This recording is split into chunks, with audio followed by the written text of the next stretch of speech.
পানির ওপর ভেসে রয়েছে ছোট্ট একটি হাত, যেন পুরো শরীরটাই ডুবে গেছে। হাত উপরে তুলে প্রাণ রক্ষার ইঙ্গিত দেওয়া হচ্ছে। স্থানীয়রা ভেবেছিলেন মনে হয় কেউ নদীতে ডুবে গেছে, বাঁচানোর জন্য পানিতে ঝাঁপ দিতে যাচ্ছিলেন, কিন্তু তৎক্ষণাৎ সতর্ক হয়ে পড়লেন। এ কোনো মানুষের হাত নয়, বরং এটি কুমিরের পা। শিকার ধরার জন্য পানির ভেতর নিজের শরীর উল্টে দিয়ে ডুবে যাওয়ার অভিনয় করছে সে।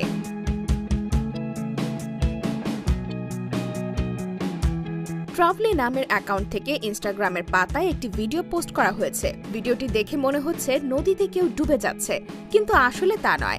একটি কুমির তার পা তুলে পানিতে ডুবে যাওয়ার নাটক করছে। ঘটনাটি ইন্দোনেশিয়ার বোর্নেওর বারিটো নদীর। ইন্দোনেশিয়ার দ্বিতীয় দীর্ঘতম নদী এটি। এই নদীতে বসবাস কুমিরের। ভিডিওটি দেখে অধিকাংশ কুমির বিশেষজ্ঞের দাবি, শিকার যেন নিজে থেকে কুমিরের কাছে ধরা দেয়। সে কারণেই এমন ফন্দি এঁটেছে কুমিরটি। তাকে বাঁচানোর জন্য কেউ যদি পানিতে ঝাঁপ দেয়, তাহলে তার দিকে ধেয়ে আসতে পারবে কুমিরটি, এমনটাই পরিকল্পনা তার। এদিকে ভিডিও দেখে হাসির রোল উঠেছে নেটপাড়ায়। একজন লিখেছেন, এতদিন কুমিরের কান্না দেখেছি, এখন কুমিরের নাটকও দেখে নিলাম।